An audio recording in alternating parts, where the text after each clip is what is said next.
conversations happening right now about young people, but most of them are happening in rooms that don't include young people.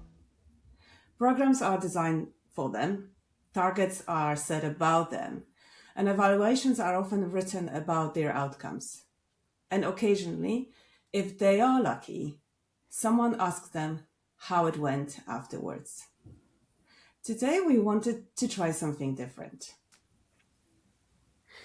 Welcome to the Future of Employment Services YouTube. We set up a series of videos where we like to talk about employability and employability services. And what we've done over the last few years with a couple of videos is to put people from different directions, different stakeholders, not always the same people and not only employment services, but also people that use employment services or have experience with employment services, partners, employers, users, and try to set up a discussion to get different viewpoints on several topics, for example, on working with employers, on career guidance, and today on inclusion of young people.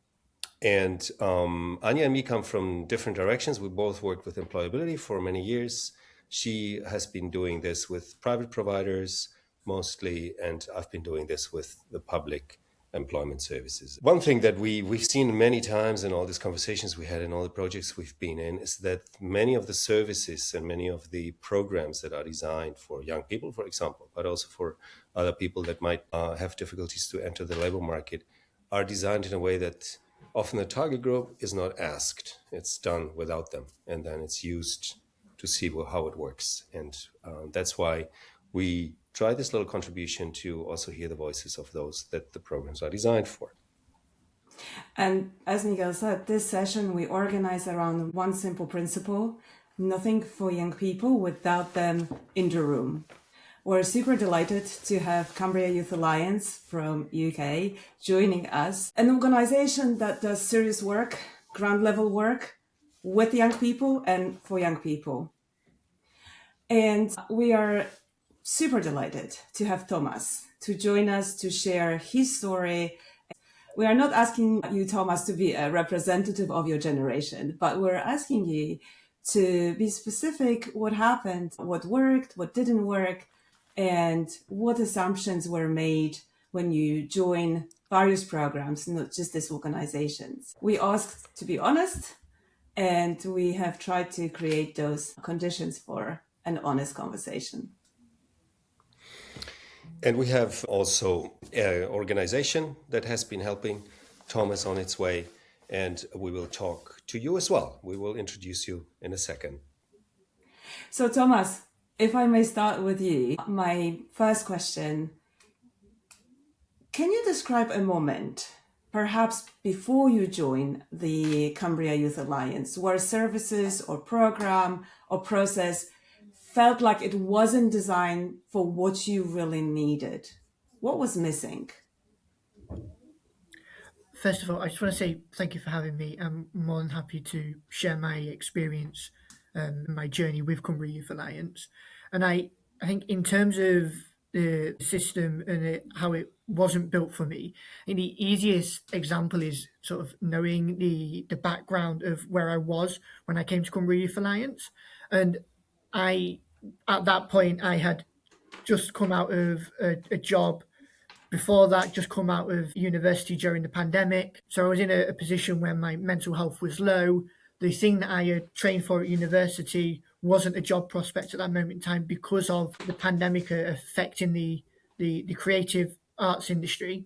So yeah, in terms of that and the system not being built for me specifically, is that unfortunately universal credit is they look at trying to get young people or anyone really into work as quickly as possible without any real considerations as to their current situation at the time, with the expectation of doing 30 something plus hours of job searching a week. That's, researching jobs, applying for jobs. They want you to, fill out as many jobs applications as possible. So you're getting into work as fast as possible without actually, taking into account the needs that I had at the time, which for me with low mental health and coming out of a job in retail and not wanting to go back into retail is what I was trying to avoid. I wanted to do something that allowed me to be creative and do what I was training for while at university. But because of the circumstances of the pandemic, the situation happened, and I ended up within the system that I don't think was built for me. Right, and if I can ask you a follow-up question, when you were dealing with all those challenges that you have just described, did anyone around you notice that you were having those challenges, that you were struggling with that? Was there anyone that asked you why you were facing those? Aside from family, which I think is, most family members will recognise when someone's going through something that isn't their normal behaviour and the normal attitudes to life. Other than my mum, no. Universal Credit only ask a certain number of questions and what it is that you've done, what jobs are you willing to do, that sort of stuff. But other than that, there's no real consideration for that. Mm-hmm. And when you said that you really understood that the system was not built for what you needed at the time, did you expect that you would have that conversation with someone and you would be able to share it and they would be able to adjust the support? No, I never expected to have any conversations about my situation at the time and support being adjusted for me to meet my needs at the time. Brilliant, thank you. That is really important opening to our conversation. Miguel, I'll pass it over to you. So let's move to Cumbria Youth Alliance, who've been supporting Thomas. Can you, before I ask you a couple of questions, could you, Becky and Gary, just give a very brief overview of what you're doing? Yeah, I'm happy to do that, Miguel. So Cumbria Youth Alliance is a charity. We've been in Cumbria for over 25 years now, and we're the lead organisation supporting youth organisations, so through our infrastructure, but we also support directly young people throughout the whole of the county of Cumbria, and that is to enable them to reach their full potential. And maybe to put that into perspective, last year we supported with our partners around 11,000 young people. Mm-hmm. Thank you. Gary, would you like to add anything? Yeah, so Gary Fraser, I lead the quality assurance and impact at Cumbria Youth Alliance. And that's working with the delivery projects to make sure that we're actually delivering the services and meeting the needs of the young people we support, with a view to helping those young people build a firmer foundation for the future, move on into sustained employment. Mm-hmm. Okay, thank you. You're saying meeting the needs of young people, so I think the matching there is really crucial. So my question is, if you see that the young person you have in front of you, you want to help, but you don't have the tools, or the tools you have are not really fitting, what do you do then? What's really important to us is, whilst we have government funding or national programs or local programs, what's really the most important thing is the young person. So if that young person is really in need of support, but the particular program that is in their geographical location or hits their priority is not funding that young person, we will make sure to transition them onto a program to enable us to support and help them. And they don't need to know what the program is. They don't need to know the journey, because that's difficult and complicated. But that's what we're there to do. Mm-hmm. Okay, thanks a lot. Gary? Yeah, and we approach everyone as an individual. So all the programs we deliver are really person-centered. So we listen to the young person. We establish what their objectives are, what they want to be doing in future, and we look to help them work towards that, looking at what's holding them back, looking at what strengths they currently have as well, and trying to really build on the assets they have to address the challenges that they face that's impeding the progress on into employment, or even to, as I say, develop that firm foundation. So we really do look at a flexible approach. Although programs are structured and they have a methodology that sits behind everything, we have an element of inbuilt flexibility, so we can continually adapt and change to meet the needs of individuals rather than trying to make one size fit all. And would you say that the programs and the framework that the government or the commissioning bodies are offering, that it gives you that flexibility, or do you have to put your own capacity to back that up? Yeah, government programs don't really, they tend to be really heavy on caseloads. So a DWP worker or someone working on the Restart program may have a caseload of 100 plus young people to engage with and see. So they have really limited time to spend getting to know young people, getting to advocate on their behalf. They just don't have that ability to do that. Luckily for us, through funding programs, we can be more flexible. We can look at caseloads and dosage, so we can think, what do young people need? And what we find is that a minimum of 1 hour per week is what we try and give direct support to a young person. In addition to that, we look at advocating on their behalf. So we work on a maximum caseload of 20 young people per full-time delivery worker. That gives them time to engage with the young person, build up that trusted working relationship, help them build strategies and develop action plans to help move forward, but also advocate on their behalf. So when we have a young person who's ready to experience the world of work, we can go looking for volunteering opportunities, for work experience, for work tasters, for job opportunities or apprenticeships. So, talking directly to employers to introduce that young person to them and then support them into an opportunity. Okay, thanks a lot. There's a lot in there. You talked about work tasters, I think you call them. So practice on the shop floor, I think that's something we should be talking about. And also, it somehow sounds like the higher the caseload, the more difficult it is to make it human-centered. Yes. But so you need a lot of flexibility yourself to accommodate that. Let me, before we come back to you, just switch to our Spanish guests who joined a little bit later. Welcome nonetheless, Carmen and Amanda from Spain. Spain, also a country where youth unemployment has been pretty high over the last years, but a lot has been changing. So there's a lot of programs there as well. So let's just start with a few questions for you. Maybe Carmen, we'll start with you. Thank you for joining us, and we're delighted to have you. We would like to know from you a bit of the journey in the Acción Laboral and the support you received. What was the program like for you? What did you get out of it? Was it helpful? My experience with the employee agency has been very positive. I found out about it through INAEM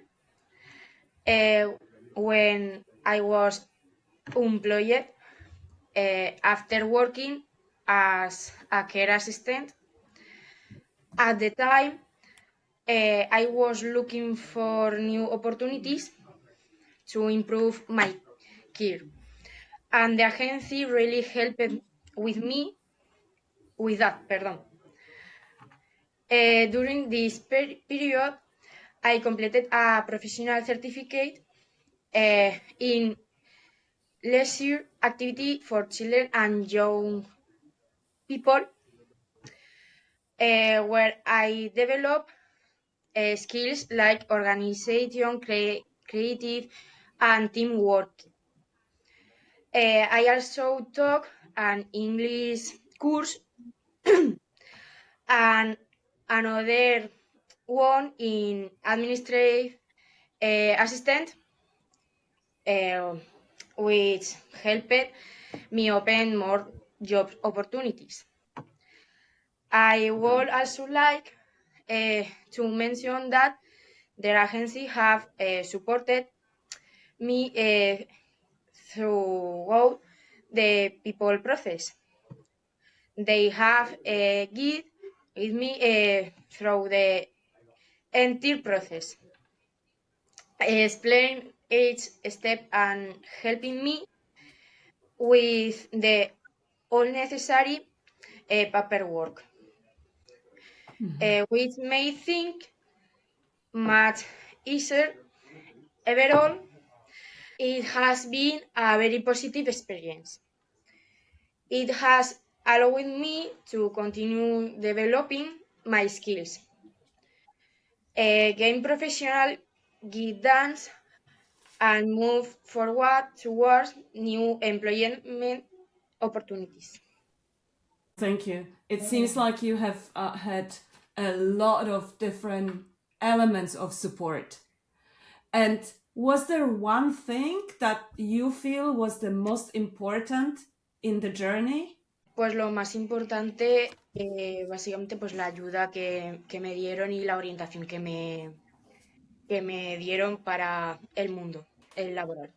So the help was basically that they guided her through the process, that they took her by the hand because she was a bit lost, she said, and took her by the hand and basically showed her to the labor market and helped her through approaching, doing the right steps to get in, to start the jobs.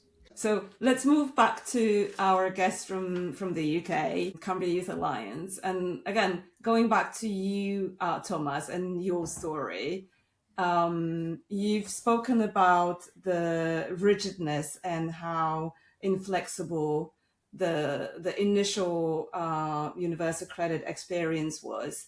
Can you tell us now a little bit more of your experience and the support you have received when you joined Cumbria Youth Alliance? What did you think was different?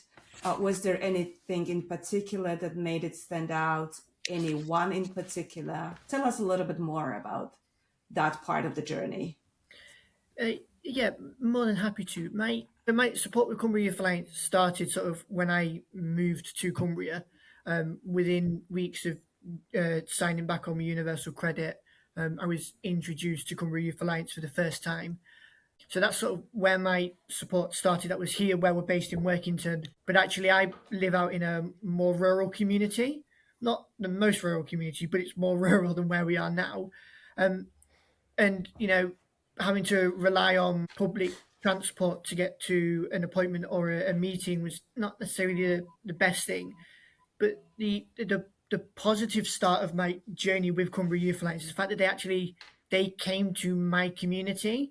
So my youth worker Izzy would travel to a meeting location about 5 minutes from where I lived.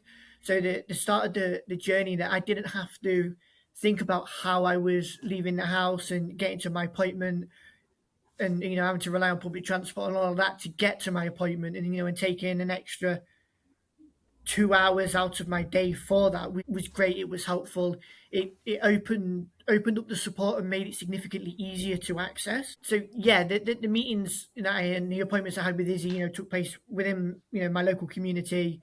They started out as a one-to-one support. So the very first few meetings was me getting to know Izzy and Izzy getting to know me a bit more. So she had an understanding as to sort of where I was at in my life, but also sort of me getting an understanding as to who Cumbria Youth Alliance is and the support that they were offering. So the first meeting, for example, Izzy asked me a load of questions about my home situation, my career aspects, if I had any mental health or medical issues that she needed to be aware of, so that support could be tailored to that. And that sort of opened up the doors to the person-centered support that I got through Cumbria Youth Alliance. So instead of jumping right into job searching, we started out with trying to build up the core skills that I needed before that, trying to understand why I was more isolated within the world than what most other young people were. And, that was a result of the pandemic, and Izzy was very much aware of that. So, the steps that were taken were all to figure out what my situation was and what steps Cumbria Youth Alliance could take to move me along in that journey. And when I think I started to open up a bit more, there was the option to attend a group session. So it was just, a simple hour on a Friday morning where we would do an activity to sort of, starting with, opening up and getting me to, know the others that were also attending that. So Lego was a big part of those first few activities, doing something simple that was just opening conversations and bringing forward a bit more of a normal life experience. So we did healthy eating. So we built a food plate of trying to understand a balanced diet, things like that. And then we also did one sort of like a career prospect. So we were built what sort of the career prospects were out of that Lego, and and it moved on there. So it was one step at a time, and starting one spot, then moving on to the other, and then moving to the next step, which for me in my journey was actually taking the opportunity to be able to volunteer with Cumbria Youth Alliance. So not only were they supporting me and sort of getting my feet back on the career ladder, but actually helping me build essential skills that would work towards that. And that led to some freelance work with them, and becoming a member of their board of trustees, to where I am now, which is actually I work full time for Cumbria Youth Alliance doing marketing and communications, which gives me the opportunity to use my experience that I've had through them to benefit the organisation so that they can benefit more young people, and have a positive aspect on more than just me as well. Thank you. You have described a whole lot of different activities and elements of your journey and the support you received, including the not just around employability and looking at job prospects and so on, but sort of healthy living and balanced diet, and helping you understand how that can impact on your journey. I was wondering, is this the first time, or was that the first time that anyone asked you or worked with you around those aspects, apart from looking at career? Yes, very much so. I came right out of a job for reasons of mental health and low self-esteem and those aspects, and moving from that job to be back at home was a big part of that. So no one before that point, not even at university or the work coaches that I had, asked me about any of this. It was just the focus on moving towards a career and trying to put a foot on the ladder to move me forwards, not asking that and understanding the situation. And then last question around that journey before we move on. When you started doing freelancing, when you were ready to move into the world of work, what idea did you have about what the job would look like, or what a good job should look like? It's a really good one. I think during the time I was sort of freelancing here, there was always a check-in, even as I was moving off of program, because I'd been at that point where I no longer needed a program and aging out. The support didn't just stop because of that. It continued while I was freelancing, but it moved to, instead of being, let's figure out the next steps of the career, it was more of, how are you getting on doing this with us? Are you managing okay? Do we need to take a step back and look at the freelance work that we're doing and reduce it in any capacity? Or, is there something more that you can be doing? Have you got any ideas that you could share with us that would work? So it moved from getting me on the career ladder to helping me sustain that freelance work that I was doing with them. And I think that's one of the biggest areas of the support that I got from Cumbria Youth Alliance, was that, because if that hadn't have happened, or I was possibly freelancing somewhere else, I don't think it would have quite been the same. I was working alongside working alongside people who knew me already, sort of had a rough understanding of what I'd gone through, where I was at, and was happy to contribute towards what I was contributing towards. That's great. Thank you. So what I hear what you're saying, Thomas, is that it has a strong component of identity also.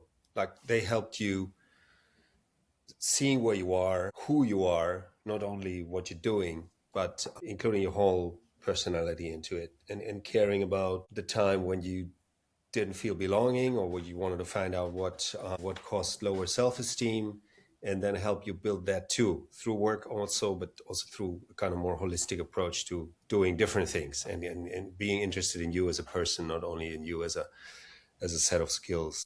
And that brings me to what you said, Carmen, before. You said that when Acción Laboral was helping you, you were a bit lost in the labor market.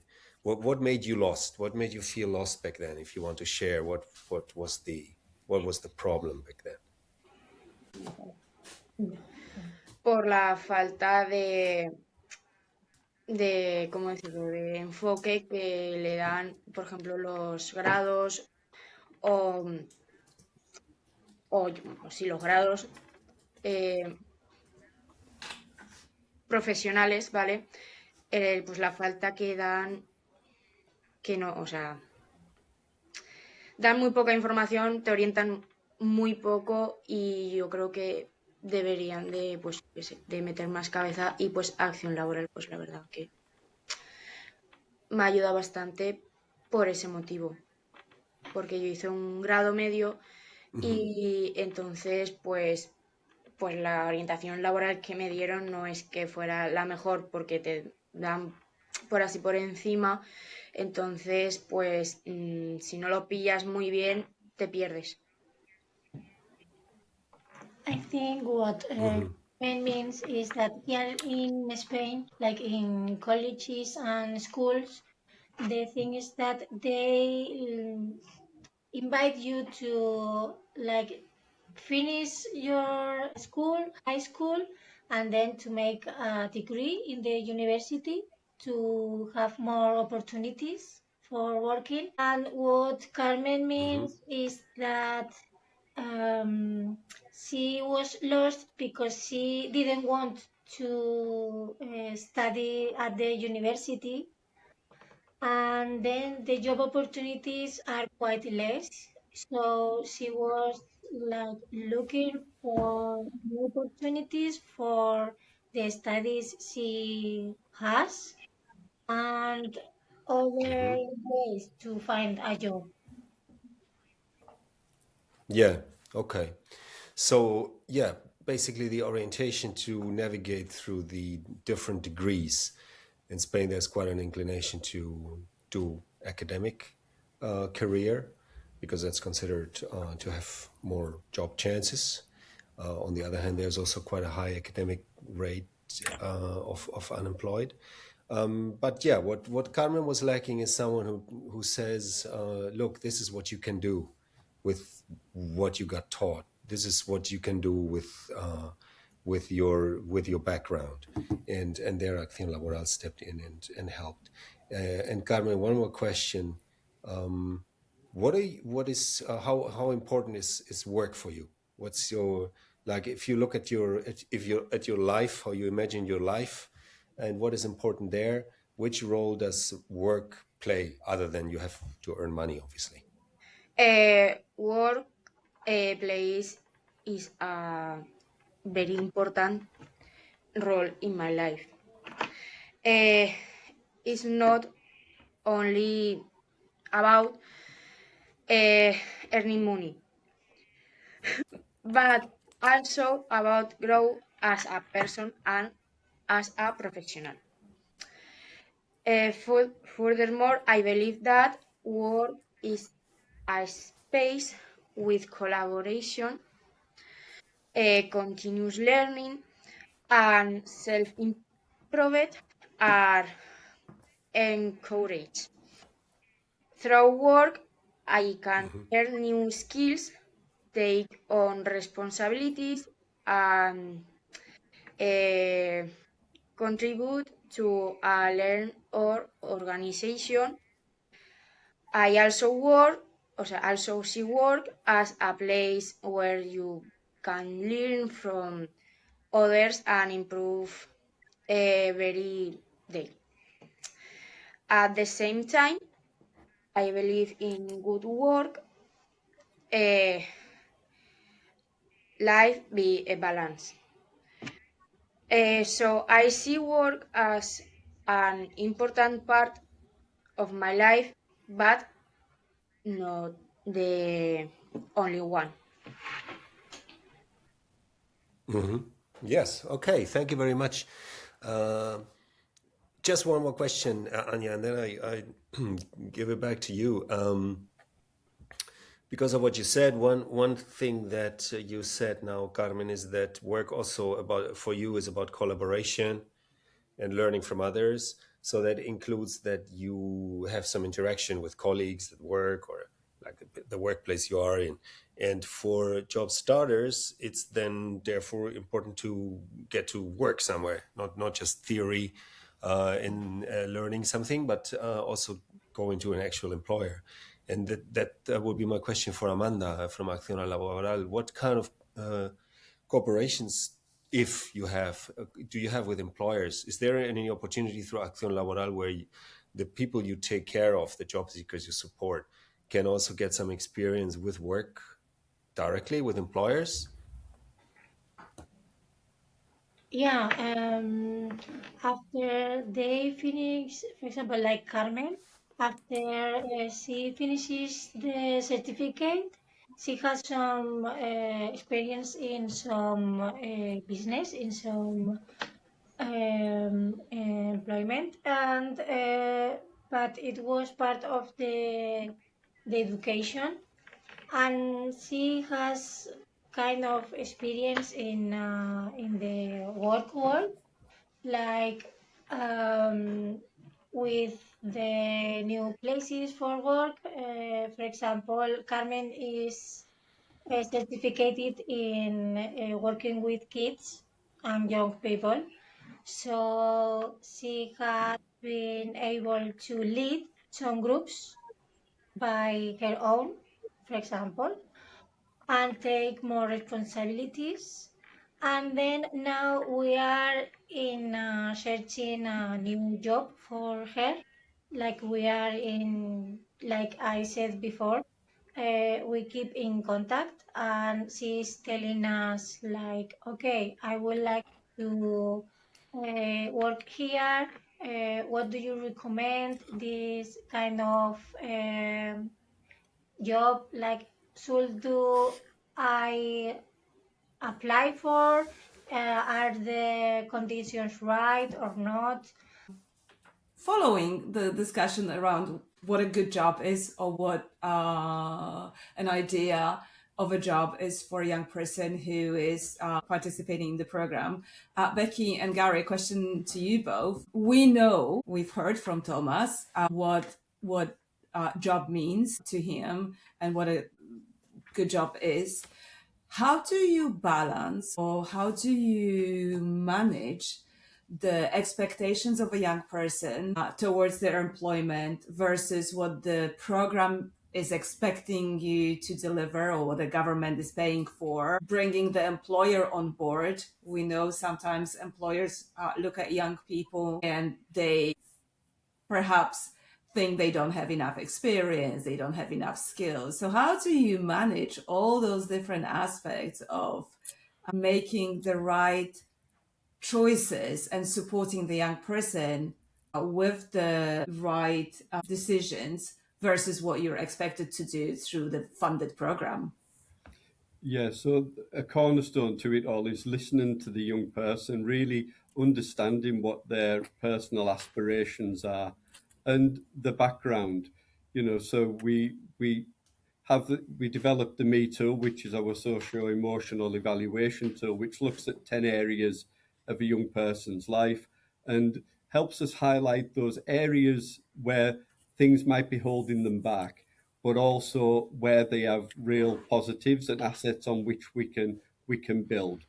This helps us form a picture of a young person in relation to their aspiration as well, and where it's a realistic aspiration given the area that they live in, given the qualifications and that they have or the current situation, and then look to build the stepping stones to move towards that. So sometimes it may be that a career aspiration might be 3 years away, it might be 4 years away, but it's how we can help that young person build towards that. And it may be that we introduce a different approach. So it may be gain experience in a different area, transferable skills that then link in towards that bigger aspiration. Employer contact is key as well. So really building up relationships with employers, getting to understand what the employer's needs are, and then helping sort of develop that sort of employer expectation with those young people as well. So we understand that we can work with that young person to become more ready to access and sustain in employment. When we go to an employer with a young person, if a young person has specific needs, we can produce a passport. So we can then talk to the employer and say, look, this young person happy to take on this opportunity. Can we make some reasonable adaptations that will help that young person sustain in that job and continue in work support? So if there are verging issues coming up where, either with the employer or the young person where it's becoming a barrier to employment, we can help mitigate and mediate to overcome those challenges that might be being faced from both sides. One thing that we also do is like employer education. So we run a different program, which is a call to social action program, and that's bringing employers into schools to work with young people, to work with their potential future workforce, to develop like social action projects. But part of that development for the employer is we train those those those employees that are encountering those young people. We develop them as mentors so they can work productive for young people. Then when they go back into the workplace, if they take on new employees, especially in that younger age group, they know how to relate to them. So if there are issues that are coming up, they can help mitigate that because they have more experience working with young people. Becky, do you want to add to that? There's a couple of things I'm thinking of here. That one in particular, the call to social action, was a result of businesses saying to us that they couldn't get a local workforce, and me going back to them and saying, and what are you doing about it? So it was rather a request back to them to say, you've got a bit of work to do as well. And you're saying you want to build a relationship and understand young people. So they they understood it. And it wasn't just going in and giving an assembly. It wasn't a one-off fix. It's a longer term program. It's over 6-8 weeks, whatever suits the school and the young people. But they then started to build a relationship with maybe 6 or 8 young people per mentor, per adult. And they could really quickly identify that's a leader, that's somebody that could work with us. And, building those relationships are really important. But I just wanted to say it came out of me challenging back to businesses saying it's all right you saying you want a local workforce, but what are you actually doing about it? So and out of that as well, quite a lot of our local businesses now have said we've implemented volunteer days so that our staff can come on this call to social action because we can see the value of that relationship. That was one thing, just to give a bit of context to where that came from. And then the other one was the Me tool, our socio-emotional tool, which we have now got trademarked and will be digitalised in an app in a few weeks' time. What was really important, that came out of not having a fit for purpose measurement tool. And I'm from an education background, and recognising in schools particularly, the main measurement was an academic measurement. And it wasn't measuring the value of those social emotional elements at all. And the drop off of young people, quite often because of some of those elements, were not being addressed.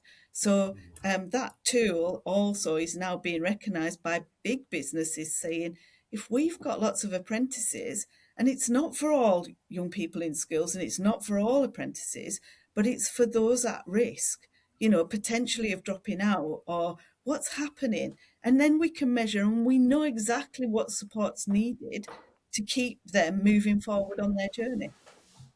Yeah.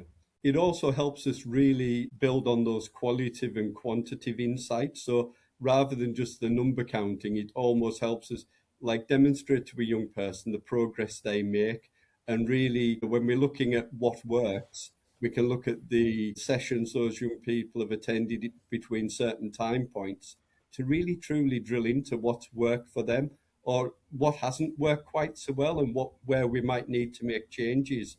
But it really helps develop that qualitative side as well as just that quantitative insight. It tells a bigger story.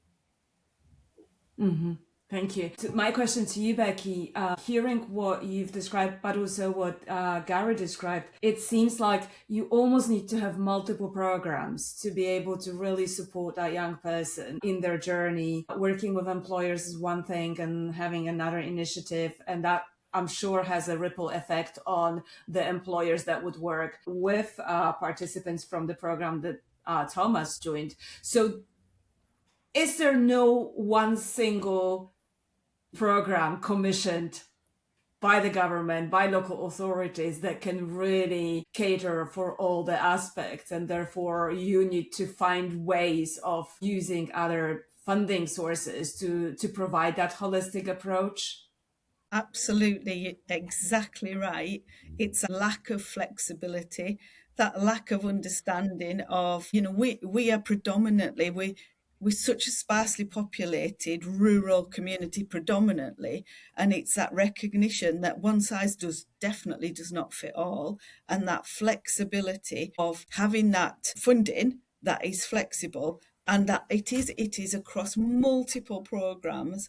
And it's so frustrating when a particular program might be allocated to a particular area, maybe through, a lot of the measurement that the government seem to use is through the IMD, the indices of multiple deprivation. And I just don't understand. I was told it was because that was the best robust data to use from the government, but I cannot understand why you would use that measurement to release funding to support young people. Surely you need a measurement that is about a young person and not the indices of multiple deprivation. And for me, we now have that. We have that robust data. We've worked with Ipsos Mori, we've worked with IES to produce that evaluation tool. And for us, particularly for rural communities, Thomas lives in a rural community. Him and many of our young people who've identified multiple barriers do not meet any programs that are offered through government and statutory. So we have to, as a charity, be flexible and look at other ways to meet the needs of all of our young people. Yeah, and Thank partnerships you. are key to that as well, Becky, aren't they? Through we support other third sector organisations across the county to ensure there's provision there in the different areas that meet the needs of those young people, and that provision's of quality. So if we're going to refer or signpost a young person for a specific area of support, whether it be mental health, whether it be housing, whether it be addiction services, that we know that they've got the governance procedures and policies in place and the quality of delivery to really effectively support that young person. But all that work takes funding and takes money, which is what we continually try and secure. Well, I just want to say one really good example of what's working at the moment is that we've been invited to be part of a Department of Transport conversation with both of our unitary councils. And that's so important in such a rural area and public transport to get to jobs, and sustain those. But what's really positive is the recognition that we can bring that youth voice and we can offer solutions, because I'm all about solutions. So lots of ideas on how, so there's so many elements to the success, and it's absolutely critical for us all to be doing it together to make it work. Brilliant, thank you. Can I ask a question? At the end of the day, I think one of the major gaps is basically the fact that there's people who are older deciding how the labor market looks for people that are younger. And I mean, this is changing over time. Of course, maybe decision makers will become younger in the next years, but now it's still a lot of older people deciding for young people. So my question to you, Thomas, is what does the labor market don't get about young people? Because you said that you're feeling actually quite comfortable now, that you've come through a positive journey. But what is it that you would still think the labor market doesn't get right about you and young people in general? It's a big question and a big complex topic at the minute, I believe. I know here in the UK, between an aging population and, unemployment rates in young people being high, that I feel the problem with the system, and whether that's employers or government or local authorities, is actually they just assume that young people don't want to work, and that young people are lazy, and that young people want more than what's out there. But actually, I think it's completely the opposite. Is that young people do want to work? They're not lazy. They just want to do a job that's right for them, that's rewarding for them, and that they're able to have a good, positive life outside of work. A lot of young people now, they want to work their X number of hours a week, go home without taking work home, and being able to have a fun, enriching, and fulfilling life. And there's a lot of employers out there that don't understand that. The young people now, are the decision makers. I wouldn't say the decision makers of tomorrow. I think young people should be making decisions now that will benefit their future, but also the future of the next generation. So Carmen is saying that the expectation of employers is that young people come already quite experienced while they haven't had the opportunity to be experienced. So that's a bit of a vicious circle. I asked Carmen whether what she would see as a solution to that vicious circle, and she said that there should be more work opportunities, work testing, more openings at real employers, at real jobs, where they would kind of simply check what the person can do, what the young person can do, and then decide whether that could turn into a job or not.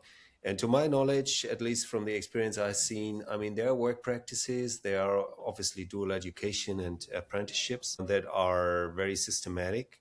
But outside of that, it's quite difficult to get some shop floor experience at employers for young people that is not heavily subsidized. So maybe that's something we could continue discussing as well beyond this webinar. Ania.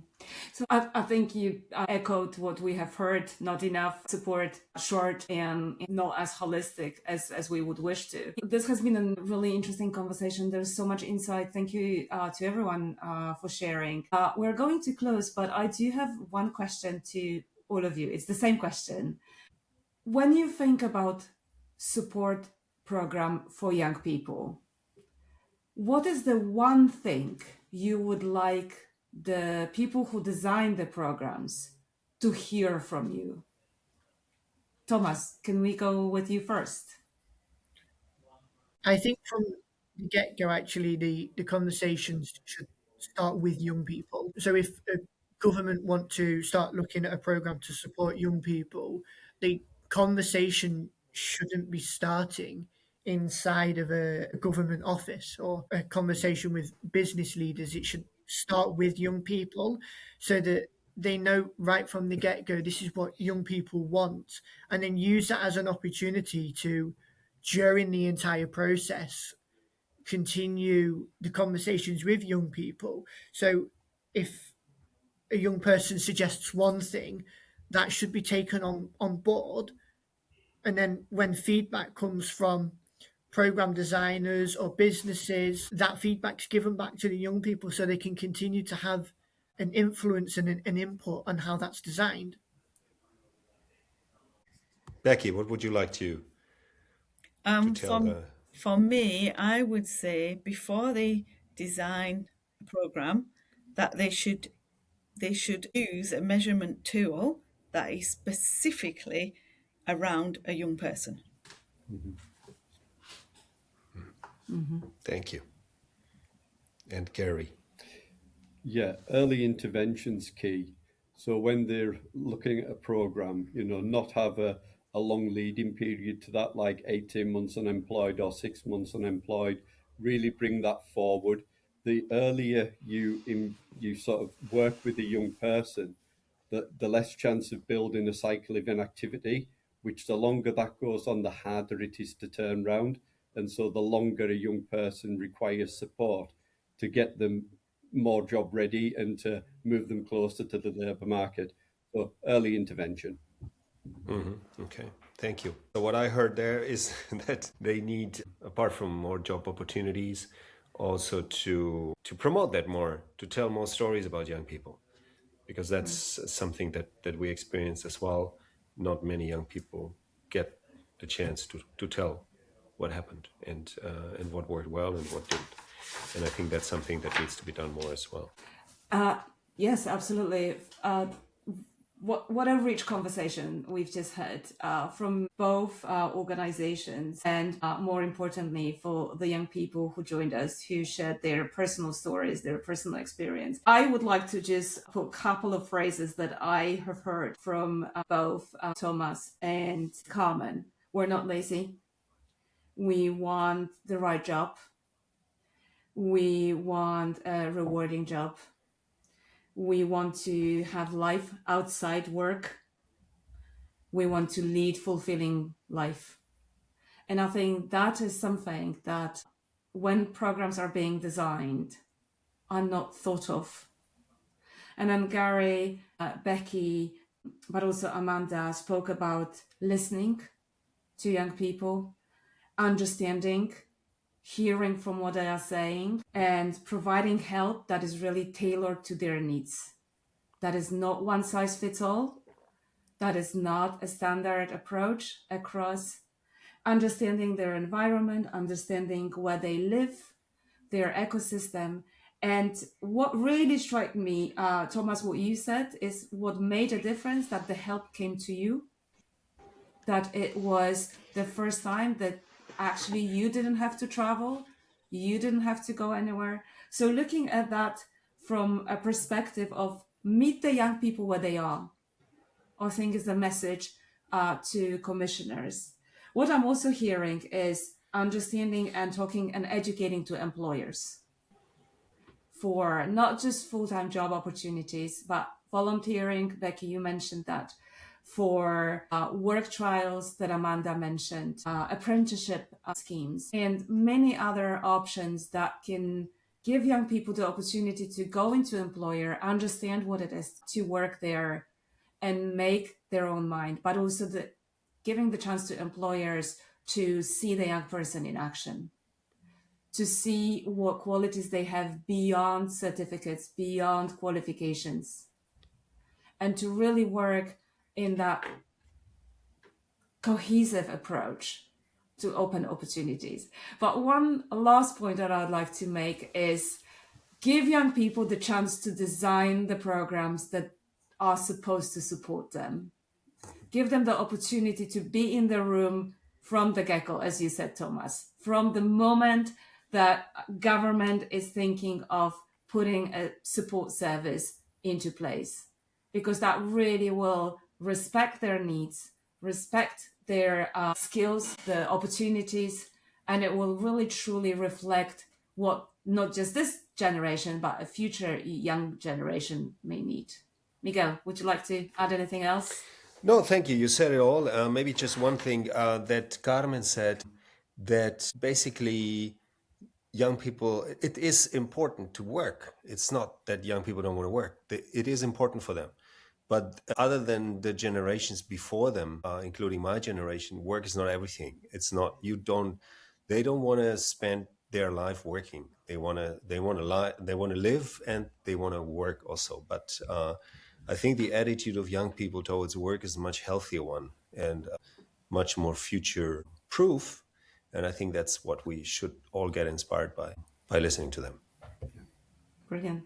Well, thank you so much for joining us. Thank you. We have Carmen and Amanda from Spain, Thomas, Gary, and Becky from the UK. We are encouraging everyone to listen to and watch our recording and share their thoughts and ideas of how young people can be supported together with young people, not for them. Thank you. Thank you.